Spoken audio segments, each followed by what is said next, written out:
नमस्कार। Book audio में आपका बहुत बहुत स्वागत है और अभी आप सुन रहे हैं अशोक मानव की पुस्तक विश्व गुरु भारत, मेरे यानी ब्रिजेश के साथ। भाग 6। सबसे जटिल संरचना मानव शरीर। काम करते हुए हम थक जाते हैं तो आराम कर लेते हैं और शरीर फिर से ताजा दम होकर काम में लग जाता है। हम भले ही सो जाते हैं पर शरीर की कार्य प्रणाली नींद में भी चलती रहती है। वह अंदर के सारे अंग अवयव काम करते रहते हैं। भोजन का पाचन, अवशोषण, विजातीय पदार्थों का निष्कासन, रक्त संचार, दिल की धड़कन, दिमाग की सक्रियता अपने काम में व्यस्त रहती है, पर हमें पता नहीं चल पाता। हमारे ऋषि मुनियों, संतों, महापुरुषों ने अपने अंतर जगत में प्रवेश कर यह बताया कि शरीर के सभी अंगों को शक्ति देने वाली हमारी श्वास ही लगातार जीवन ऊर्जा की आपूर्ति करती रहती है, जिसके रहस्य को ना जानकर मनुष्य अपने आप को क्षणिक दुख सुख का पिंजरा ही समझता है, पर अंदर छिपे अगाध आनंद के महासागर को नहीं जानता। आदि शंकराचार्य ने इसीलिए मानव शरीर को चपेटों का पिंजरा कहा है। तुलसीदास जी ने लिखा कि देव दुर्लभ मानव शरीर बड़े भाग्य से मिलता है।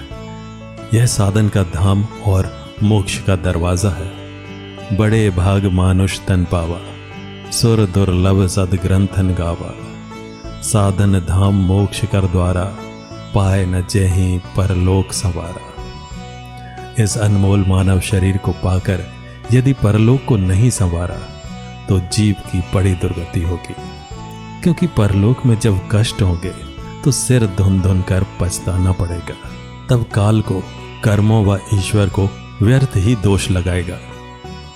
सो परत्र दुख पावहि, सिर धुनी धुनी पछताहि। काल ही कर्म ही ईश्वर ही, मिथ्या दोष लगाहि। पर संसारी जीव भोगों के दुख सुखों में भूलकर जीवन गंवा देते हैं। समय सब बीत जाता है, फिर अंत समय पछताना पड़ता है। इसलिए गुरु नानक देव जी ने चेताया, जागो रे जिन जागना, अब जागन की बार। फिर क्या जागे नानका, जब सोवे पांव पसार। यद्यपि विज्ञान ने कई प्रकार के रोबोट बना लिए हैं जिनसे कई तरह के काम किए जा सकते हैं, पर मानव शरीर जैसा रोबोट कोई नहीं बना सकता। इसके एक अंग की भी पूरी तरह नकल नहीं की जा सकती। मानव मस्तिष्क बचपन की भी यादें संजो कर रखता है, जिसमें कई तरह की फाइलों के बराबर जानकारियां सुरक्षित रहती हैं, जिसकी नकल करना असंभव है। लाखों करोड़ सूक्ष्म कोशों से बना मानव शरीर अपने अंदर अनेकों रहस्य छिपाए हुए है, पर इसके अंदर के आध्यात्मिक रहस्य को संत महापुरुषों ने ही समझा और कहा, अंदर बढ़ के पौड़ी चढ़ के तू नजारा देख ले।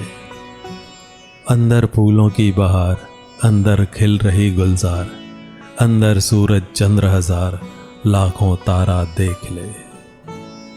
अंदर ब्रह्मा विष्णु महेश गौरी पुत्र आदि गणेश।